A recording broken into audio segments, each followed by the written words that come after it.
Hello, my name is Bob Bamber and welcome to the Wrestling 20 Years Ago podcast. I was jumping back in the time machine to February of 1994 where I'm being joined by my co-host Craig Wilson. Craig, good evening. Good evening, Bob. You alright? I'm very well, thank you. How are you? I am absolutely fantastic. Doesn't seem so long since we last did this. February's flown in. It certainly has, and we're going to start with the news, and the big story from February is Hulk Hogan is seemingly WCW bound after a series of rumours this month, culminating in his name being dropped multiple times during the WCW Superbrawl pay-per-view. Hogan's name was even mentioned directly to world champion Ric Flair in an on-screen interview, and it is believed that while nothing has been signed officially, Hogan will face Flair at the Great American Bash in the summer. Okay, sticking with Superbrawl, WCW held that show this month, and that was headlined by WCW champion Ric Flair taking on Vader in the Thundercage. Arguably the best two matches of the night saw tag champs Nasty Boys defend against Maxx, Payne and Cactus Jack, and in another Thundercage match, Rick Rude, Steve Austin and Paul Orndorff teamed up to lock up with Sting, Dustin Rhodes and Brian Pillman in a fantastic match, well deserving of more than 50 minutes it was allocated. We'll have a full review later in the show, but it's fair to say that with clean finishes aplenty, it's like a return to WCW from 1992. There was a 1 hour time limit draw for the ECW Heavyweight Championship at their latest set of tapings with Terry Funk, Shane Douglas and Sabu. The match, in which only Douglas completed the full hour, included interference from a number of other talents. People there in the arena itself rated the match between 3.5 and 5 stars. WCW President Bill Shaw and Eric Bischoff have been quoted on to the extent of their ambitions for the promotion. Shaw is noted as saying, "We have the resources and the commitment from Ted Turner to make this the number one wrestling company in the business. There is no doubt in my mind that we will overtake Titan," a reference to WWF there. And Eric Bischoff followed that up by saying that there's already a belief amongst wrestling fans that WCW is the better product, when he said, "The biggest challenge we have ahead of us is making people realise we do have the better product. I think the consensus is we are better, but not enough people know about that. Only time will tell if this is any more than just warm words and bluster, but based on clean finishes and some impressive names and in-ring work, then the future is certainly bright over in WCW." Plans for Wrestlemania now, along with the two WWF title matches and Bret Hart facing his brother Owen. We will see Randy Savage face Crush, Razor Ramon face Shawn Michaels in a ladder match for the Intercontinental title, Ludwig Borger against Earthquake, and Doink and Dink versus Bam Bam Bigelow and Luna. There's a couple more matches that will probably be added to that. Both WWF title matches will have special guest referees, but neither man has been named yet. Is Dusty Rhodes still in charge of WCW? Contrary to what we've previously reported, it does seem that Dusty may still actually be in charge of booking. It would be an elaborate and largely pointless plot, it would seem, that the WCW's worked its own roster. The lack of what has become known as Dusty finishes perhaps indicate the former American Dream was gone, with Flair announced as being the main booker. More to follow on this one, but WCW talent is said to be more upset with recent events, particularly with the poor lines of communication previously, which now appear to have been a work on the superstars. WWF may have given away the finish to the main event of WrestleMania. In a segment taped on February the 22nd with TV that will air after WrestleMania, Lex Luger was filmed with the WWF Championship belts. While the cameras were off, Lex Luger came out and grabbed Yokozuna's belt from Jim Cornette, who had been taunting him in an in-ring interview with Vince McMahon. McMahon then invited Luger to come out to the ring, quote-unquote, as WWF champion to show Cornette and Yokozuna what was to come. At that moment, Luger's music hit and the cameras started to roll. The Jerry Lawler case has been settled. February saw the rape and sodomy charges against Jerry the King Lawler dropped. The charges prevented him from appearing on November's Survivor Series pay-per-view, with his place as team captain of the Kings, the Knights even, taken by Shawn Michaels. Lawler pleaded guilty to a lesser charge of harassing a witness and will be on probation for 2 years and can have no contact with a 14-year-old girl or break any laws during the period, or he will spend a stint in jail. The charge was later dropped after the girl admitted she fabricated some of the story. That will conclude the news for this month, and we're going to start with WCW Superbrawl. I will start with the results. Harlem Heat defeated Thunder and Lightning. Jungle Jim Steele defeated the Equalizer. Terry Taylor defeated Diamond Dallas Page. Johnny B. Bad defeated Jimmy Garvin, who was substituting for Michael Hayes. Lord Steven Regal defeated Arn Anderson to retain the WCW World Television Championship.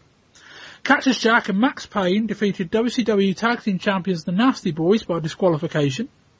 Sting, Brian Pillman and Dustin Rhodes defeated Steve Austin, Rick Rude and Paul Orndorff in the first Thundercage match. And Ric Flair defeated Vader for the WCW World Heavyweight Championship in the second Thundercage match, in a match that included the Boss as special guest referee. Craig, your overall thoughts on this show? Like I said in the news there, it wasn't a bad show.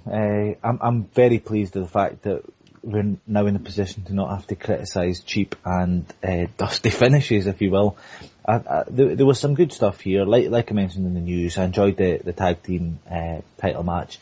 My fondness for tag team wrestling is well documented, so it's probably even less of a surprise that I really enjoyed the 6-man tag as well. And with a good main event, I would probably give us a good 6.5 out of 10. It did get off to a pretty slow start though, I thought. Yeah, we'll come to each match individually. I think you're right though, the first hour was almost irrelevant, with the occasional exception, but even then I think that's being very generous. Then there was the really long, I think, in theory it ended just before the 30-minute timer, the Arn and Steven Regal match. Actually went about 27 minutes, but that was a long match, and I think that your enjoyment of the show depends on if you like that match or not, because I think if you didn't, at that point we're about an hour and 40 minutes into the show and you've probably been bored by everything on the card. The tag match was a train wreck, both good and bad, which we'll come to. Thundercage match, 6-man tag, was excellent, and I thought the main event, it was good, but they just never really gave it a chance. It lasted about 13 minutes, and most of that involved the Boss being handcuffed to the Thundercage. And yeah, I thought it was a good show on the whole, because the stuff towards the end was very good, but I think as we're going to come to, Craig, it took so long to get going. I mean, the only match was meant to be Johnny B. Bad against Michael Hayes, but Michael Hayes came out in a wheelchair, citing, I think, a rib injury, being pushed by Jimmy Garvin. Long story short, Commissioner Nick Bockwell comes out and verifies what would appear to be doctor's note from Michael PSA's, and says, right, well, you can't wrestle, but Jimmy Garvin, you're going to wrestle in his place. Go. We'll find you some gear and we'll come back out later in the show. So the opener, as it was Harlem Heat against Thunder and Lightning. Craig, as I noted during my live coverage of this, I kind of imagined that you would like this match because it was two quote-unquote proper tag teams, dressed the same, looking the same. This was probably underwhelming, I think, as a match itself. Would you agree? It did scream a bit like a TV filler match, so not probably worthy of a tag match. Your points in regards to the small things about them at least having matching costumes, and although Thunder and Lightning, it's not the best tag team name, be it an amalgamation of the two names, but at least it sort of works as a tag team name. Both teams look pretty green here though, and I couldn't help but thinking that after 10 minutes, nothing seemed to have happened. No, I'd agree, and then there was the odd finish, which was the boot to the ear, which I thought was, well, unique and not necessarily in a good way either, where it was sold very much as he'd kicked him in the ear so much that the guy couldn't kick out. But yeah, just, it was what it was. I can't quite work out why. I'll mention this now because there's no better place to put it. Too Cold Scorpio and Marcus Alexander Bagwell were on the pre-show match, or the dark match, whatever you want to call it. And apparently that was the third best match of the night from people who were there. And you're thinking, what are these guys on on the opening match of the card. Those are the guys that have got equity with the audience. Some, at least. And yeah, it wasn't horrible. The next match was, which we're going to come to, but it was fine. Craig, let's move on to the Equalizer versus Jungle Jim Steel match. This wasn't good at all. No, it may have only lasted 6 minutes, but there is a strong case to argue that was 6 minutes too long.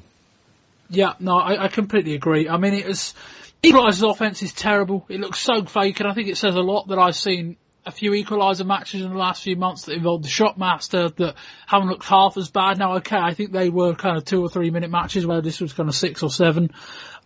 If Jungle Jim Steel is a bad Ultimate Warrior, then I don't know what the point is, because he's horrendous at it. If that's trying to be an imitation, it's very bad. Dave Meltzer gave this match -2.5 stars. I'd say a fraction critical, but not by a lot. We'll move on to Diamond Dallas Page versus Terry Taylor. Craig, your thoughts? Poor Taylor. He's still trying to get over that Red Rooster nonsense in the WWF, and while he's good at bumping and making DDP look good, Page is still looking pretty green here and doesn't really offer much in the way of offence. Match drags a bit. Taylor does look good, but it's still 0 for 3 for me so far on this show. No, I completely agree with that. I mean, I think the one upside was that DDP threw a fantastic punch about 3/4 of the way into this match. But it's such a sound. I mean, it really should have ended the match. I mean, I know DDP wasn't going to win. But it was such a nice punch. It would have been a redeeming feature if they could have, like, accidentally built in him and had this, like, brilliant right hook. But nonetheless, Jimmy Garvin versus Johnny B. Bad, the match that should have opened the show, or the Johnny B. Bad should have anyway. Craig, this match wasn't very good, but I do think this match benefited from the opening segment in the sense that the crowd were completely flat for the first 3 matches. They weren't exactly into this, but I felt that I think things did benefit from the fact they set up earlier on the show. The crowd at very least cared about this one, which is probably the first match of the night, but considering the area that they're in, and it's a member of the Fabulous Freebirds, that shouldn't be terribly surprising.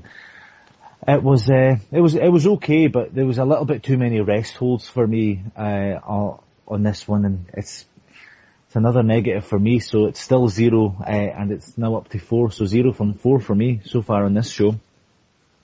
Yeah, I mean, I kind of thought that there was a nice finish in terms of there was an uppercut from Johnny B. Bad, and then he jumped on the top rope and hit a lovely sunset flip, kind of floating over.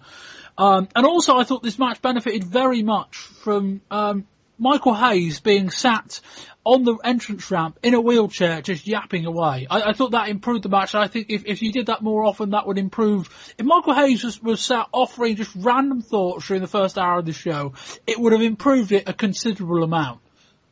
Yeah, I don't disagree. No, absolutely. Someone should maybe give you the book for WCW. Maybe we will see. Let's move on to what I think is kind of perhaps the turning point of the match, the turning point of the show, rather, in terms of, I think that if you didn't like this match, overall you probably wouldn't like the show. Arn Anderson against Lord Steven Regal went 27 minutes. In theory, at least, it was a 30-minute almost time limit draw with a Regal run right to death. Craig, this was long. I thought in parts it was very slow, but as a match, I think I probably should have hated a lot more than I did, because it was 2 guys, Anderson and Regal, who were just kind of slugging it out, and I quite enjoyed it. Yeah, I mean, you were always going to get some pretty good in-ring stuff here, and you were always going to get some pretty good psychology from Regal and Arn Anderson. That was a cert. I'm not convinced though it deserved the half hour or almost allocation it got, considering the 6-man tag later on in the show and the main event. I don't think combined came into half an hour. But you're right, no, it was okay. I'm not entirely convinced it's the sort of style that even though like one half of the match was made up of American superstars, I don't think it didn't have that sort of feel of a US style wrestling match, but it still looked pretty good in places. But I did just think it went on a little bit too long at 30 minutes. I could agree. I could agree to an extent, and I thought the finish was quite nice with Sir William kind of leant over the top rope with his umbrella. Regal grabbed onto it for leverage and then sat on top of Arn Anderson and got the leverage pin. But that was quite nice.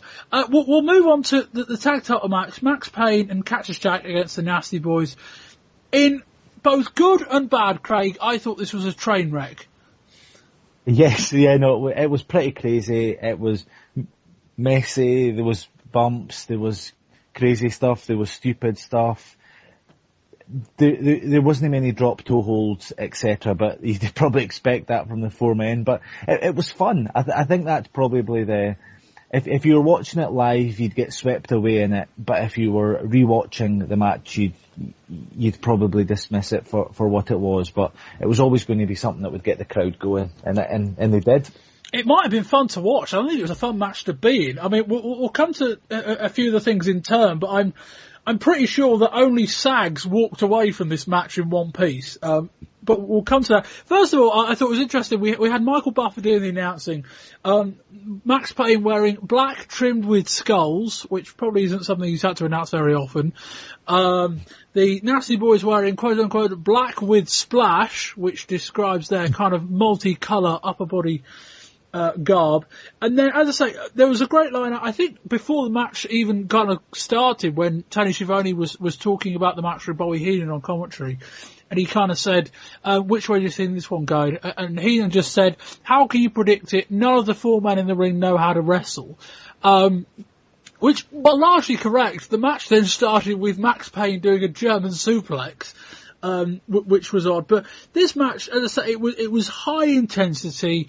There were three incredibly dangerous spots, which I think we'll come to in turn. I thought the match itself on the whole was really intense and by far the best thing on the card so far.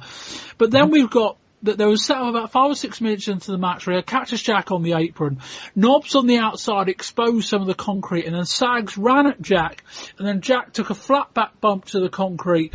Sickening thud. And when you think that Cactus Jack was legitimately and storyline hospitalised by being powerbombed onto the exposed concrete about 10 months ago by Vader, this was a sickening spot. And then I thought even more bizarre that he got up. Yeah, that was the sort of moment that you sort of had to rewind and be like, seriously, has he just done that? It looked absolutely horrific. Just bumping for the sake of bumping, but I guess if you were there and he's willing to put his body through that for that, then the crowd are going to go home happy. Then we've got Maxx Payne. This is kind of what in theory I think would have led to the finish anyway, but involved the match actually cutting short as a result. Maxx Payne goes to give Knobs a Northern Light suplex, which is basically a kind of a belly-to-belly suplex with a bridge for the guy doing the move into a pin. So basically you've got to kind of take a guy you're standing belly-to-belly and flip him over so he ends up on his back. So the guy has to rotate through about 270 degrees. I would say, if we're being generous, Knobs probably got about 100 degrees before he landed on his arm, and this was more a kind of Northern Light suplex turned DDT as Knobs' arm was kind of crushed under Payne's back. I think he was a little bit lucky to get away with a separated shoulder, because it looked far worse real time. It was. It just looked like such a really poorly executed, botched move. And you're right that the way that Knobs just escaped with the minimal separated shoulder that he did, quite incredible. No, and then the finish, which seemed to be rushed, because at this point Knobs was just out of action. I think he got put in a submission move, but I think Payne did it on his good arm. And then Sags grabs the guitar, which those two riffed out to the start of their match with, and just smashed it over the head of Maxx Payne. Disintegrated very nicely, though apparently it did. Payne was another guy who didn't leave this match in one piece either, as the guitar got smashed over his back. And I should also add that Missy Hyatt, who has been fired by WCW for going over the head of Eric Bischoff about her contract status, but because Missy Hyatt has already been filmed for the next few months of TV, they couldn't say she'd been fired on TV. And so Bobby Heenan quite brilliantly explained that she was having a gum operation after being kissed by Cactus Jack. Craig, your kind of overall thoughts on the close of this match and it, on the whole, was it kind of exciting to kind of bridge just the amount of crazy stuff that went on, or was it just stupid? It verged very much close to the sort of independent show that you see that guys make up for their lack of in-ring talent by doing crazy spots, which is probably an accusation you could level at these 4 guys anyway. I did think that Maxx Payne came out of this looking pretty awesome, considering the fact that he couldn't hit the Northern Lights suplex even. So yeah, no, I thought the match was fun. It was a throwaway match. Neither team would be befitting of the tag team titles in any serious promotion, but yeah, no, it was a bit crazy. It was a bit fun. There was some ridiculous spots, but no, it was a pretty good match. Not the sort of classic tag team match that you'd maybe see in the NWA in the 80s, but no, it was good, some good stuff in there. Let's move on to the first of the Thundercage match, which saw Sting, Brian Pillman and Dustin Rhodes defeat Steve Austin, Rick Rude and Paul Orndorff. Craig, this was very good.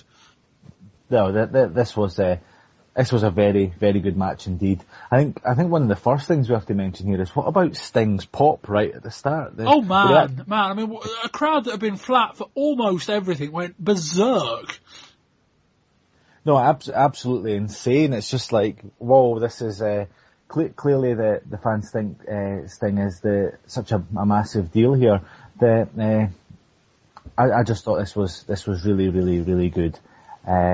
6 guys, probably maybe 4 or 5 of them right in the top of their game here. I'm being slightly critical perhaps to Rude and Orndorff, who are hardly on their way out, but if you take Austin, Sting, Rhodes and Pillman, those are 4 guys right at the onset of their peak. This is a great match.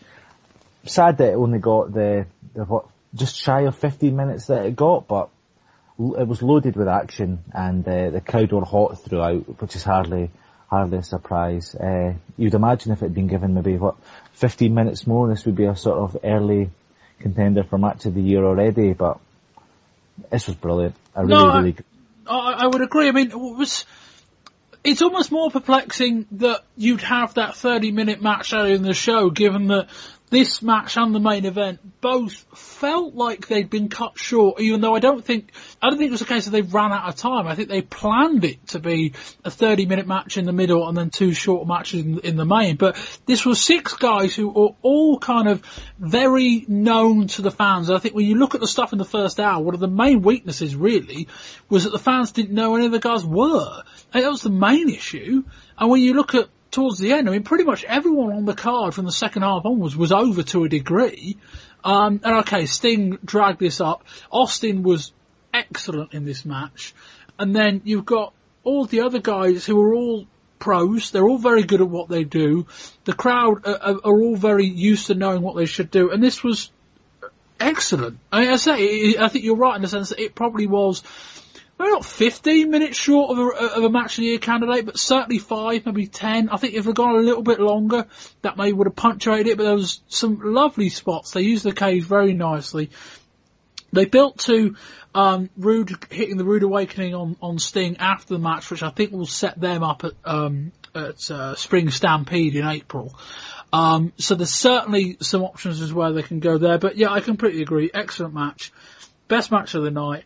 And a really good show, and I think for Austin in particular, but as well as Pillman, I think 2 guys that it looks like those 2 and Dustin Rhodes are kind of 3 in the up-and-comers that WCW might look to feature a bit more as the year goes on. And rightly so.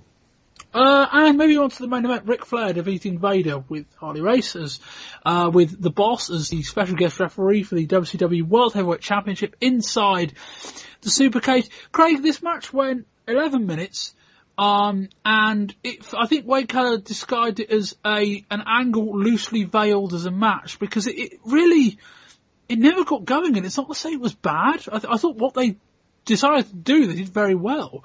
But given the excellent match that these 2 had on pay-per-view at Starrcade, they never gave them even the remotest opportunity to have any kind of impact. They had a couple of minutes of pretty high-paced action in the ring, and then we spilled to the outside with Hardy Rose just giving it all that on outside of the Thundercage. Boss comes over and says, right, I'm going to handcuff you to the to the cage. Vader comes out, knocks over the boss and manages to handcuff him to the cage. Race grabs the key, goes inside the Thundercage and proceeds to beat on Flair 2-on-1. Then Arn Anderson and Ricky Steamboat come out and try and, was it Arn Anderson? It was definitely Steamboat. It was Anderson as well, that's right.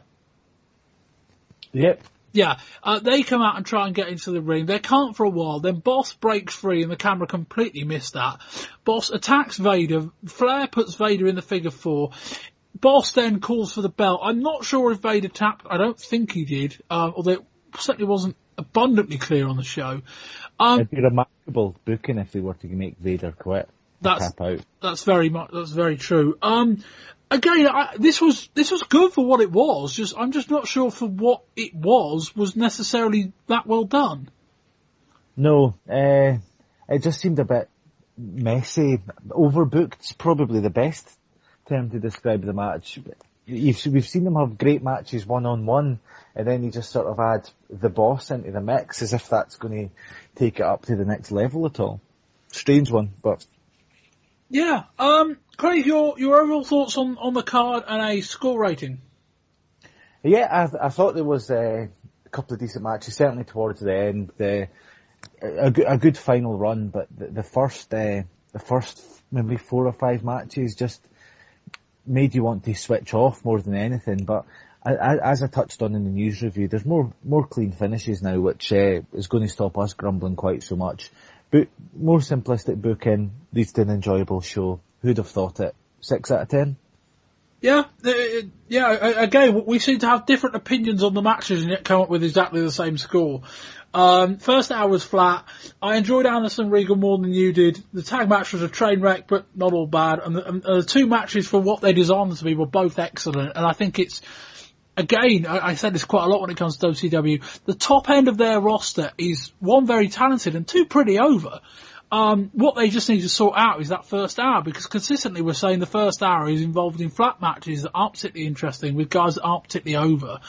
And maybe that's the real after effect of having so many, in theory, booking changes at the top of the card, in terms of who's putting together the shows. At the top of the card stays the same. You're not going to take Vader out the main event. You're not going to take Flair out the main event. But at the bottom of the card, you've got the guys who you're more friendly with, who haven't kind of politicked themselves into a corner or anything like that. And those are the guys that get spots there in the show. And I do want, someone raised the point in the torch as to whether should pay-per-views be 3 hours long if this is the setup? Because, okay, you can't have the same 4 or 5 guys on the show, but it's like, there's nothing in the opening hour that is remotely good. And if we were just to look at the final 4 matches, okay, having Anderson and Regal have a 30-minute opener will be a bit weird. If it was just the final 4 matches, that's a really good 2-hour wrestling show. No, you're absolutely right. I mean, with Clash lasting 2 hours, if you were to just put those matches on Clash, we would be sitting here thinking, wow, February 94's Clash of the Champions was smashing, yet instead we're looking at a pay-per-view where we thought the first half was flat and dragged the show so far down that even a stellar ending couldn't bring it up much beyond past marks. It had been confirmed, Craig, that Ricky Steamboat will face Ric Flair at the next pay-per-view. It was said that Steamboat would face the winner of Flair and Vader. You'd think they'd go with Flair and Vader again, given what happened here, but I would assume it will see Vader against the Boss at the next pay-per-view as well. Your thoughts on those 2 matchups? Yeah, they'd sort of been hinting at Vader versus the Boss on some of the WCW TV as well. I mean, they're both pretty good big men. I mean, Vader obviously a country mile better than the Boss, but they're both pretty good for their sizes, etc. But still, just to go from Vader being in the main event picture to then taking on the Boss, it seems a bit of a drop to me. You're right. I think the sort of way that match ended, a good heel manager like Harley Race should clearly be able to get into a contract stipulation that gets his man a rematch. But if that's how WCW want to go with Flair versus Steamboat, it worked in the 80s. Craig, let's move on to Hulk Hogan rumours to WCW. As I mentioned in the news, Mean Gene Okerlund was interviewing Ric Flair about his match with Vader and then just name dropped Hogan and said, what do you think of the prospect of Hogan coming to WCW? You don't name drop Hulk Hogan if you're not going to deliver. I would say. So you would think that's going to happen. Yep, based on Shaw and Bischoff's remarks, it's clear that they've been given a bit of a free rein, potentially with a bit of dosh behind them to aggressively go at the WWF, and I guess it really would make sense that the biggest superstar in wrestling history is the guy that they go after. I mean, we looked through his stuff last year. It wasn't great, but I mean, this guy's still got name appeal, if nothing else. And if nothing else, it would add a great deal of legitimacy to WC looking to take on the WWF head-to-head. No, I completely agree. I mean, I canvassed Twitter earlier for some opinion. Goes by the name of Wrestling Fan says it would change the landscape of professional wrestling as we know it. And Paul Remington said he's excited by it. Hopefully we'll finally see the program between him and Ric Flair. And I would love to see him feud with Vader. I think that's telling in the sense that Hogan comes in and opens up all these possibilities. Assuming he does come in, of course, it's not signed or official or anything like that. I've got reservations. I mean, I agree in the sense that Hogan is undoubtedly a massive draw, but it's hard to think that he's not on the down curve. And the one thing that could really affect him is that if people start going, this is Hulkamania light, this is Hulkamania on the downswing, could Hogan almost kind of go down with WCW? Is that possible? Potentially. I like the analogy that Hulk Hogan's like for a football club, like a signing that sort of sells shirts but doesn't necessarily do that much on the pitch. In terms of what maybe WCW should be doing, when you consider the strength of their roster and the younger guys, to then be hiring an over-the-hill former WWF guy seems like a little bit of a contrast, and almost like you say Hulkamania light, you could almost argue WWF light. And do you beat a promotion by being a poor imitation of them? It's difficult to argue that you do. Could the WCW fans reject Hogan? I mean, I'm speculating here, but yeah, their audiences are both very different. You know, WWF is a northeastern promotion. WCW is much more southern. Is it possible that Hogan comes in and they just say, you're not our guy? Well, you saw how the NWA fans took to Hogan during the 80s and all the various territories, how they stuck to the wrestling guys over their superhero-esque WWF guys. So it depends on how much times have changed on that front. But I don't know. It's clearly going to be a big draw in terms of media coverage, and you could argue that maybe that's exactly what WCW are needing. Draw some more eyes onto their product and then take it from there. Financially, if Hogan comes in and demands the lot, is it just a case of, and we're going to come on to these comments in a second, is it just a case of what Shaw and Bischoff are saying in terms of if Turner's willing to back us, Hogan is right, whatever the price? Because, you know, Dave Meltzer was speculating that, well, maybe Hogan comes in and wants 50% cut of the pay-per-view buy rates. It's like, well, if Hogan comes in and makes the buy rates bigger, it might sell more shows, but you might end up financially far worse off. Is it worth the risk if you've got someone who's willing to absorb it? You're right. Your point's absolutely right. I guess it's just how much more of a boost a Hogan makes. I mean, we can't dismiss the fact that it's going to create a buzz. It's going to get people at least talking about WCW. And if they think that people talking about them leads to people buying their shows to the extent that they can take that hit, then that's exactly what they're going to do. But it's also worth noting, I mean, I don't think Ted Turner's short of dosh, so I mean, he might just be bankrolling it as sort of speculate to accumulate sort of thing, and if it gets people talking about his wrestling promotion, that might be the thing that he's looking for. I know. We'll lead into the comments by WCW President Bill Shaw and Eric Bischoff. I'll read them verbatim, although I know we covered them in part in the news. Bill Shaw, speaking to the Miami Herald on February the 6th, says, "We have the resources and the commitment from Ted Turner to make this the number one wrestling company in the business. There is no doubt in my mind that we will overtake Titan, WWF." Eric Bischoff, on how the company would get there, "The biggest challenge we have ahead of us is making people realise what we do is a better product. I think the consensus is that we are better, but not enough people know about that." Craig, is the consensus that they're better?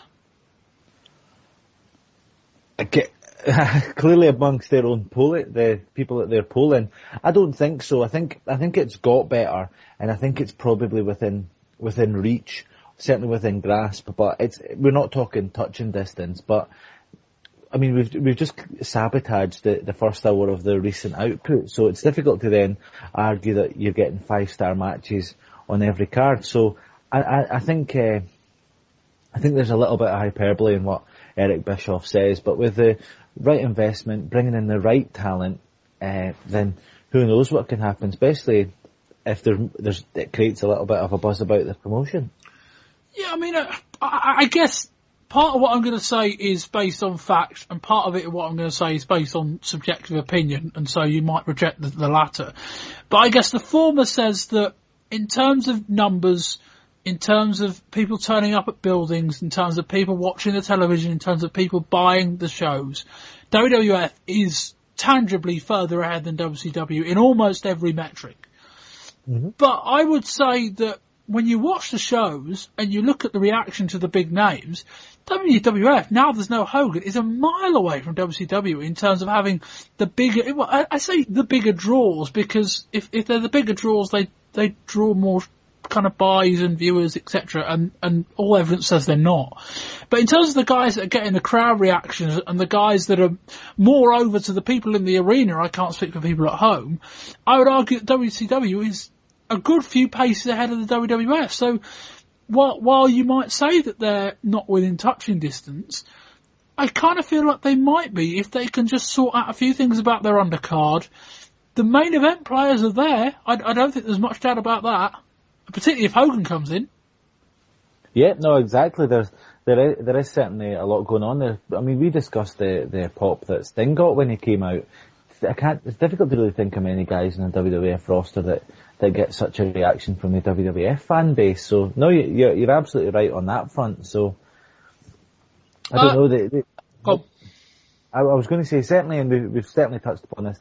The younger talent coming through. I mean, bar your sort of Scott Hall, Shawn Michaels, there isn't any sort of one to watch type candidates in the WWF roster that really stand out to the same extent as your Pellmans, Austins, etc. on WCW do. So they're coming at it from a pretty strong base. So it's what they do in the next transfer window, if you will, that'll determine whether or not they really make that breakthrough. Something like that. I mean, I wonder, like, I think I said this on the December show, like, if you take the top end of the WCW roster and the bottom end of the WWF roster, you've got an excellent card. And I think if you take the converse of that, the top end of WWF and the undercard of WCW, you're going to be flagging somewhat. So I don't think, I'd rather be in WCW's position, because it's much more difficult to get guys to the top than it is to kind of pad out an undercard with good wrestling, even though they're not doing it. They, in theory, shouldn't be too difficult. But no, I guess we'll see. I mean, Hogan could be a game changer. I just look at, you look at the fact that Hogan against Flair on WWF house shows didn't draw, which is probably the reason why they didn't do it at WrestleMania. And Hogan's star, I think, is on the wane. It's hard to look at it any other way and think otherwise. Hogan was on the down curve when he dropped out of WWF. I mean, Hogan was still drawing. He'd still be there. I think Hogan was still drawing to that degree. And so you just wonder whether he comes in, people realise Hulkamania is kind of dead, as they said when Hogan left the WWF. Coming into a Southern-based audience, I have my reservations, let's say that. But equally, Hogan Flair should be able to draw big on pay-per-view, and Hogan, being in the company, should be able to have a whole host of great matches with any number of names. The number of Hogan versus Sting, Rick Rude, Vader, guys like that, it potentially is very exciting. Craig, we're not going to do TV reviews as a block. We're going to do them turn by turn. So let's go to you for your WCW TV review for the month of February. Yeah, no problem at all. Bear with me just 1 second. Yep, so on the episode of Saturday Night Broadcast on the 26th of February, the Nasty Boys attacked the Equalizer after the trio had won a 6-man against 3 jobbers. This resulted in the Equalizer saying that he was going to bring in his big brother to even the score. On the 12th of February edition, Vader broke the nose of Sonny Rogers. Steamboat attempted to make the save, but was beat down by both Vader and his manager Harley Race until the former Big Boss Man, now under the guise of the Boss, made the save. On the same show, a young superstar called Terrorizing made his debut with a victory over Keith Cole. Also this month, the Patriot made his debut with a victory over Todd Zane. That was recorded in January for main event and was finally broadcast at the end of February. And the final Saturday night episode of February saw Steamboat get a DQ win over Vader after Race again interfered. Again, the Boss made the save, and as we'd hit on, it's interesting to see that the promotion clearly see some sort of something in a feud between Ray Taylor and Leon White. Yeah, we'll see about that. A couple of comments on that. First of all, I like the fact that WCW, in competing with the WWF, has decided to go one lower on the worst gimmick name I've ever heard, following Thurman Sparky Plug with Terrorizing, which is bad. And also, I think one thing that they kind of showcased very nicely in the pay-per-view build-up was the doubt as to whether Flair was going to be fit to make Superbrawl. I do wonder though whether it might have affected the pay-per-view in terms of buy rates and interest, in terms of because of the storyline they built, they couldn't advertise the main event until a couple of weeks before showtime, and apparently that might have had a knock-on effect on ticket sales as well. They had to heavily paper the event. I think it was a 9,000 gate with 2,500 sold, and 6,500 were freebies. So there's that as well. Let's move on to the WWF. Craig, they're, in theory at least, they've given away the finish to WrestleMania. I mean, I don't know whether this is a hoax, though I can't imagine it is. It would appear Lex Luger's going to win the WWF title next month. It certainly looks that way. You never know what might happen in the end, but it's when you're booking so far in advance and you've got all that bank of library, you can do things like that. But as you hinted at when you were giving away the news at the start, the cameras weren't rolling for all of it, and I'm sure they might cleverly edit that at a later date if that ends up not being the result. Yeah, no, I guess, they forecast something, but they're certainly not set in stone. I think that's probably the best way to put it, in the sense that if they do have a change of heart between now and then, you just put something else in that segment. We had an episode of Raw that aired earlier today, which involved a title match that was shot in January, so it can happen. But let's talk about WrestleMania. We ran through the card earlier on, Craig, and we discussed this at a fairly big length during last month's show. But the card's kind of been padded out. We know certainly the major matches now. I think there's probably going to be a couple more matches added to the card between now and then. Is it fair to say probably the strength of this card likely rests on the two WWF title matches? If they disappoint, the show's going to disappoint. But if they overperform, it should be a good show. I think so. There is. I quite like the idea of the Michaels match, but beyond that, for an event that's marking such a round anniversary as it is, the lineup does look a little bit flat. You'd have thought the WWF would have put a little bit more into it than that.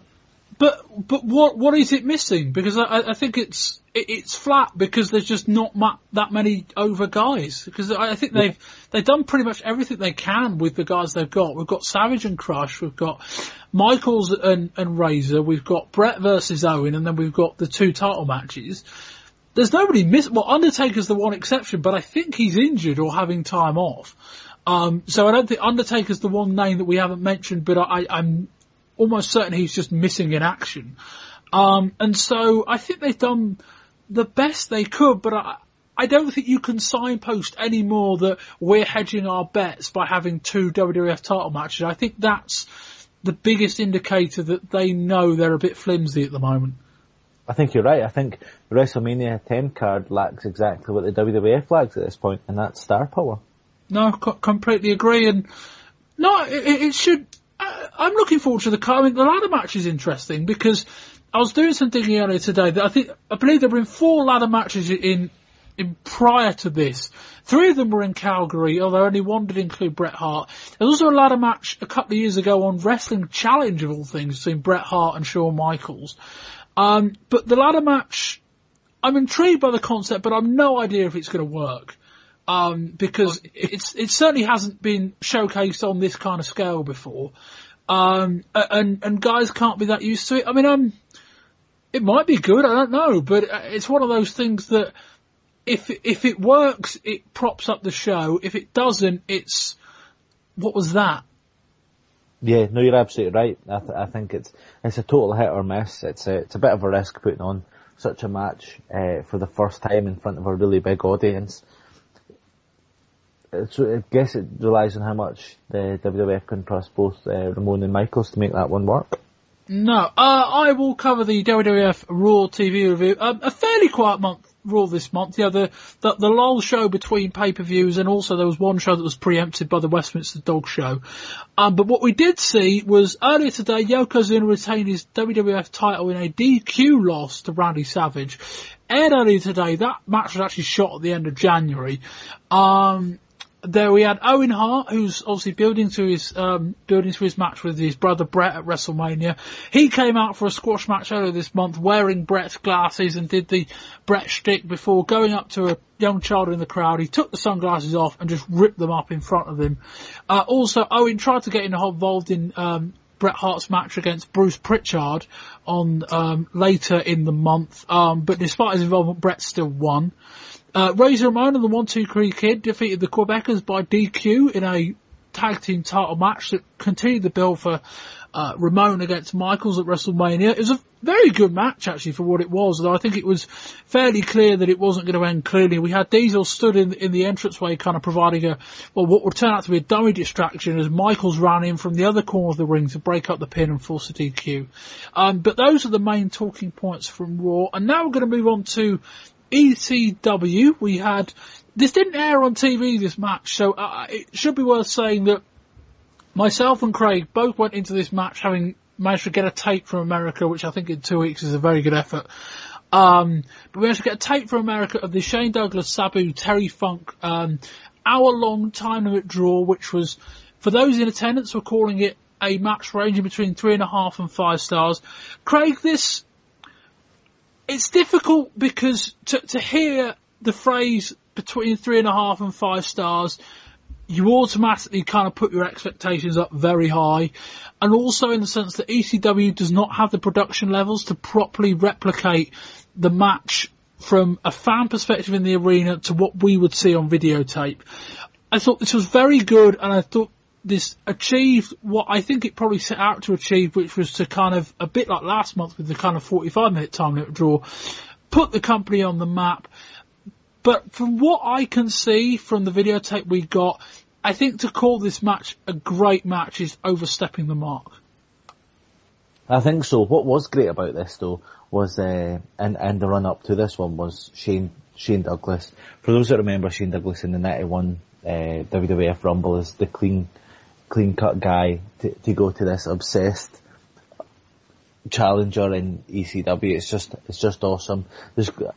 ECW clearly have a lot of faith in Douglas, and I think they're investing in him quite rightly so, because he does seem like he could be quite the big deal for the company, and a good guy for them to build the company around. No, and I could be here forever kind of explaining how the match went, but we started, but Douglas was the only guy to go the full hour.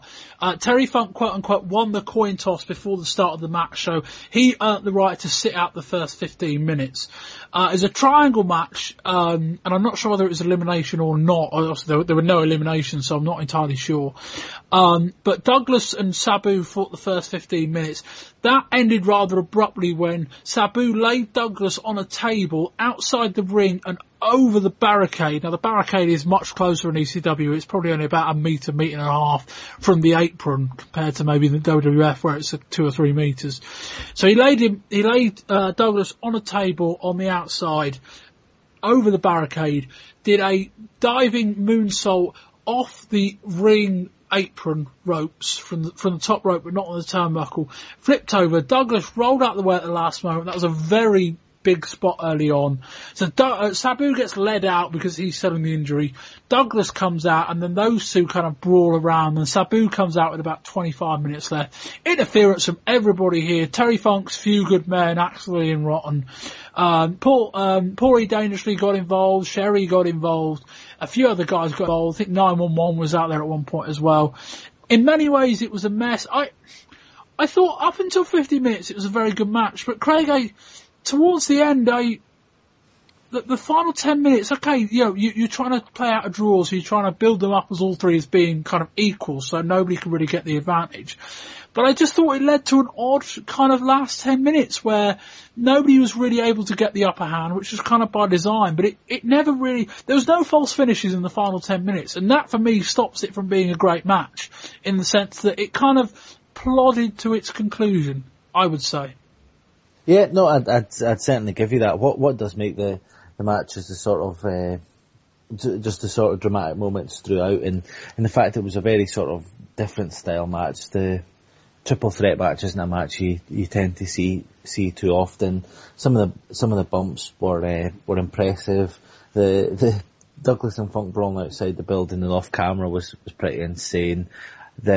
And it obviously not being broadcast. And I just think the strength, and although I'm not a huge fan of ECW and what they're doing, I'm not into that sort of hardcore type stuff, at least they're doing something a little bit different. And we talked about how WCW would be looking to challenge WWF by signing their old stars. At least ECW are trying to mark themselves out as being a little bit different. No, I completely agree. I think this match and kind of this build remarkable more in the sense that all three guys were heels without really exception. I mean, I think the crowd really, like, Douglas was the main guy that was hated. Now, okay, I think it helped that Funk and Sabu both got the opportunity to get the kind of, oh look, I'm back pop that Douglas didn't get because he never left the match at any point.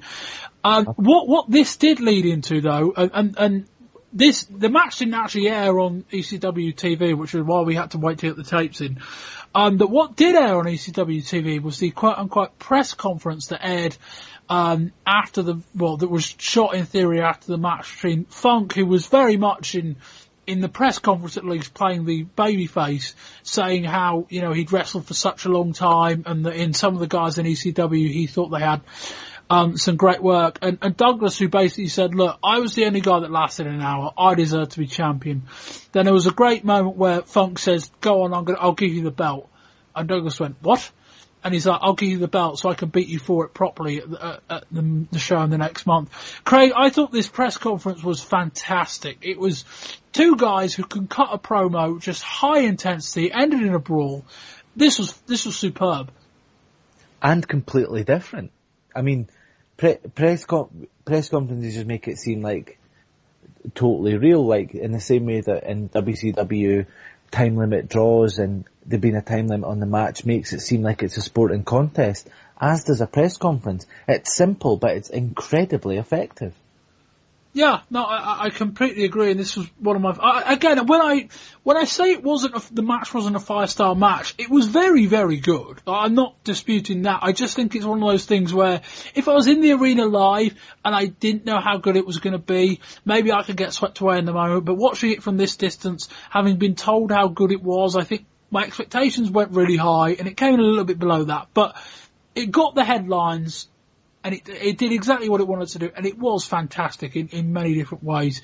And they told a story. They did tell a great story, the three of them. Absolutely. I think I completely agree. I'd say my main criticism really was kind of the final few minutes, but the final few minutes did say we can't pick a winner between these three, and it did kind of point them going forward. I'm going to kind of motion into my ECW TV review, although that was kind of a big part of it anyway, certainly the press conference. It was also announced that Douglas was the number one contender to Terry Funk at the next set of tapings, which makes sense because Douglas was the guy who lasted the full hour. But not that Paul E. Dangerously was very happy with this, Sabu's manager. He was very annoyed at Todd Gordon when he announced this. The other two, I think, bigger stories coming out of the ECW TV this month was the build of the tag division. We brought in the Bruise Brothers alongside kind of the Public Enemy and Taz and Sullivan, and they kind of had like those three wrestling other teams. But then there was, I think, the 22nd edition, I want to say, when we had, I think it was Taz and Sullivan, who were the champions. They wrestled a match, and at the end of it, the Bruise Brothers ran out and started beating them up, and then the Public Enemy ran out, and they just had a three-way brawl. I thought that did a really nice job of kind of setting up, these are the three big teams, much in the same way that they set up Sabu, Douglas and Funk as the three big singles guys. I thought they did a really good job of saying, these are the three big guys, let's put them in a ring together. I thought that was nice. Also, we had Tommy Dreamer being billed as the first person to kick out of the Superfly splash as he faced Jimmy Snuka, and he very much played the babyface in awe of his hero, the guy who I watched you jump off the cage a dozen years ago and all that kind of stuff. And Snuka hit the Superfly splash. Dreamer kicked out, which much of the amazement, and I thought Joey Styles on commentary did a really nice job selling that. Snuka hit two more and won the match, but I think they're trying to build up Dreamer as this underdog babyface who's got this kind of never say die, never quit attitude. And that will wrap up this part of the show. Craig, we're going to do our moment of the month. We didn't do it for last month, so you can jump in on January as well, if you can remember that. If you can. Royal Rumble, think around that, work backwards, and the Clash. If you can think around that, but I'll start you off with your February moment of the month, and then while I give mine, you can work out your January one as well. Yeah, I did like the Dreamer stuff kicking out of the Superfly splash. It did look pretty cool, but for me, my favourite moment of the month has to have been that 6-man tag match at Superbrawl. That was just fantastic. Absolute barnstormer stuff. That's although I said it could have done another, what I said 15, you said 5 to 10 minutes to get a match of the year candidate. For me, it's already up there. It would have benefited from being longer. I think we'll say that.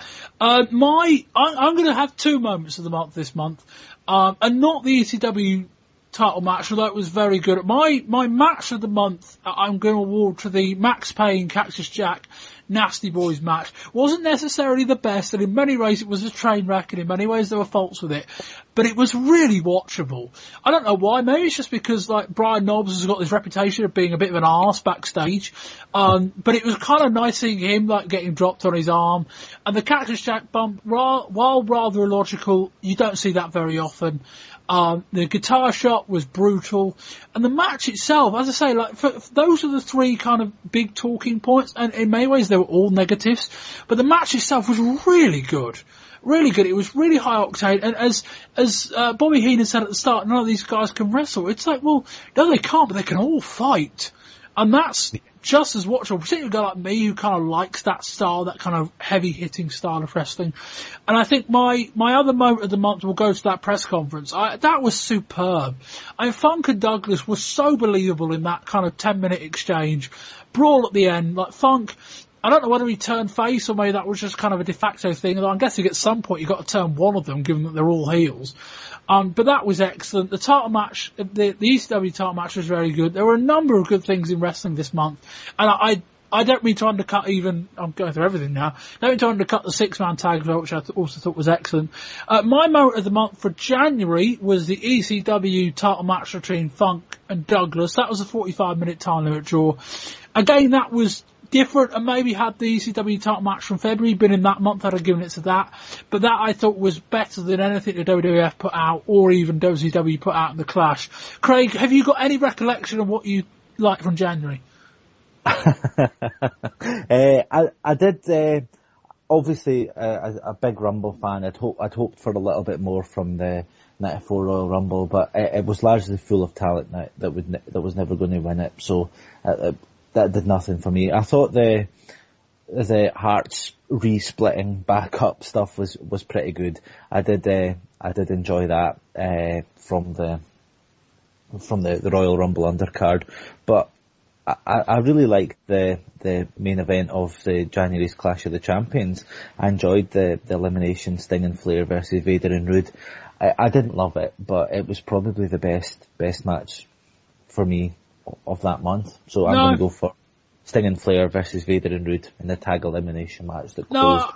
I think I'd agree with that. I said something different, but I agree with your sentiments on January. And again, moment of the month. I sometimes say like the worst thing of the month, and I think worst thing of the month you could certainly put in the Undertaker Yokozuna match as well. That's going to wrap up that portion of the show. We are going to have some retrospective discussion. Firstly, we played Men on a Mission's entrance theme to start this show. Should be worth noting that within the last week or two, we have had the very sad news of the death of Nelson Frazier Jr., aka Viscera, aka Big Daddy V, and aka in 20 years ago mode, Mabel. Craig, it's, again, this is one of those things where this project, I remember I was watching an episode of Raw, I think 6 months ago, and I remember saying, we're 40 minutes into the show and half the guys on it are already dead, which was frightening given that they were by no means old guys necessarily. It's the sort of thing where I think as this project goes on, we're going to have to deal with both guys we already know to be dead and two guys that are dying. But again, it's not nice, and maybe this is the sort of thing you go after someone kind of passes away, you kind of respect them more. But I think as a guy growing up watching him in the Big Daddy V Viscera era, I don't think I ever quite appreciated his talents. I mean, I'm not saying he was amazing, but I think when I was growing up, I know he just saw him as fat guy, big guy. I don't know why he's on the roster. I don't know what he offers. I think being able to look back now, certainly at his early run, and even being able to knowing more about wrestling now than I did 6 or 7 years ago, I think I can look back and go, I didn't properly evaluate and really kind of tell how good Nelson Frazier was. You're absolutely right, and it's frightening to think that, what was he, 21 or 22 when he died when he was 42, so if we subtract 20, he's 22 when we're doing it at the moment. So he was 21 when he got his break in the WWF with Men on a Mission in 93. That's absolutely frightening.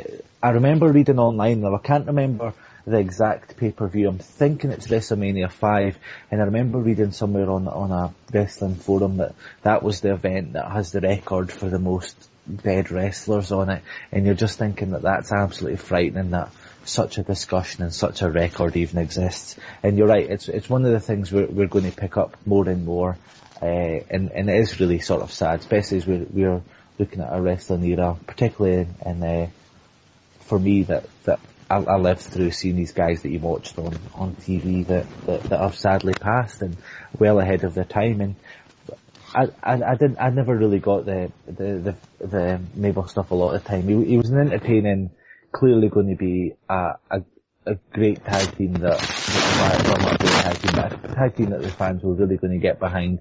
Bright colours, fun intro, rap to the ring. You saw they got a good reaction from the fan base. And I never really thought he was going to make much with his King of the Ring win and everything, and sadly left just afterwards. But when he came back as Viscera, I just thought he was pretty awesome, to be honest. And then the sort of all the fun stuff he did in his later years was pretty good as well. Just the stuff with Lillian Gassie and everything. There was some good entertaining stuff from him, but 42 is no age at all. Craig, let's move on to the WWE Network. We're in the UK. We shouldn't be able to get this, but thankfully there are ways and means of being able to access it. I've not had that much of an opportunity to be able to watch much content on there. I've just been so busy this week. But I did get the chance to watch Chris Benoit against Too Cold Scorpio, ironically from Superbrawl 93, off the back of Tony Schiavone mentioning it in the 94 edition. And that match, for what it's worth, would have been far better than anything in the first hour of this card by distance. But yeah, I mean, again, I think you've had a bit more chance at Road Testing Network than I have, but your overall thoughts, and I think for both of us, this is a massive game changer for the project. Absolutely. I think, and that leads certainly on to my rationale for really being into the network. It's the nostalgia stuff. It's the fact it's got every WWF, WCW and ECW pay-per-view. I mean, I've already arranged the WWF pay-per-views from oldest to newest, so I can start working my way through WrestleMania 1, War to Settle a Score, all that, through all the random MSG cards, and they've started putting WCW stuff up. There's Hardcore TV. It's fantastic. Legends Wrestling. There's plenty for a guy that loves his nostalgia trip and his trip down memory lane to really enjoy the network. And for me, that's worth the money alone. No, completely. I think for anyone who's got this far into this show is going to be interested in the old stuff. And it's weird. I'm kind of I don't want to go any further forward than where we're at, but I think it's going to give me a great opportunity to kind of go backwards a bit and look at kind of the 92, 91 stuff, just to give me a bit more of a flavour of what was going on around then. Are there any kind of shows from... Well, I mean, I guess for guys who are just jumping on the thing, we could probably recommend any shows that we've watched in the last few months. Not, I think there are necessarily a ton of great pay-per-views that we necessarily covered. But are there any shows kind of in this era or just before it that you think people who've got the network should jump out their way and go and watch? I think I'm going to talk about one of my favourite ever matches, and that's from the 1991 SummerSlam when Bret Hart defeats Hennig for the Intercontinental title. A very badly injured Hennig at that point, who was then going to take a reasonably prolonged period out of the ring, but the two of them have a stellar contest, and if you've seen their 93 King of the Ring match, you'll think that's an exceptional match. Their 91 SummerSlam match was even better. Yeah, and I think, again, I don't think in the kind of 7 or 8 months we've been doing this podcast, we necessarily covered a great pay-per-view. I can certainly recommend matches, but I think entire cards I'd probably have to say no. I think Starrcade from 93, as we covered in December, the build kind of happens mainly in the first 45 minutes, so I think I wouldn't necessarily recommend watching the entire 3 hours because a lot of the matches in the first couple aren't really that good. But the build to that match at the start was very well done. And the main event between Flair and Vader I thought was excellent. If you want to go back to Halloween Havoc in October of 93, I thought Vader against Cactus Jack, I think for the time, it's one of those things where we're doing the show kind of trying to be retrospective, and occasionally you kind of have to think, I enjoyed this match a lot, but if I hadn't seen what comes in the 4 or 5 years or 7 or 8 years after it, I'd probably appreciate this match even more. I think you watch Cactus Jack and Vader now, that match Halloween Havoc, it's a very good brawl, but given what's to come, it kind of gets a bit lost in the shuffle. I think when you watch that match and trying to appreciate what was happening at the time, I thought it was an exceptional match. In terms of what they put on, that was good. I know you like the Heavenly Bodies, was it Steiner's match, SummerSlam 93? Is that right? Yes, that's, yep. I know you like that match as well.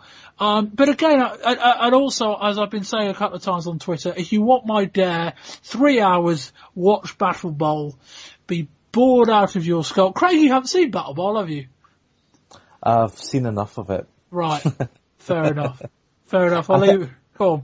I think the fairest thing that we can say is, from our time doing this podcast, as much fun as we have had blethering about the events of that time, the best we could probably put out in terms of a DVD or a tape, if we're keeping kayfabe, would be a mixtape. Match from here, match from there. I don't think we'd include more than 2, maximum 3 from any one show. No, I completely agree. I think in terms of the score rating, I think I might have scored Starrcade an 8, although that was almost exclusively on the strength of the main event.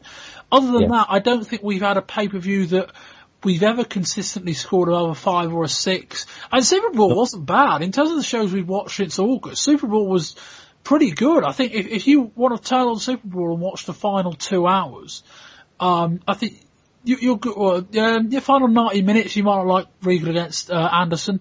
But certainly the final 3 matches on the card are very watchable. But I think you're right. We're looking at snippets and segments, nothing major. We do, however, look forward to next month. We are out of retrospect now, so I can talk about it a little bit more. Wrestlemania 10 is next month. I think it's March the 20th in real time. I'm going to be live tweeting that show on the Saturday. I think, let me check my calendar. March the 22nd is a Saturday. I'm going to be building to that for the next few weeks. People have got the network. If you've not got the network, I am going to provide a stream so that people can jump onto that as well.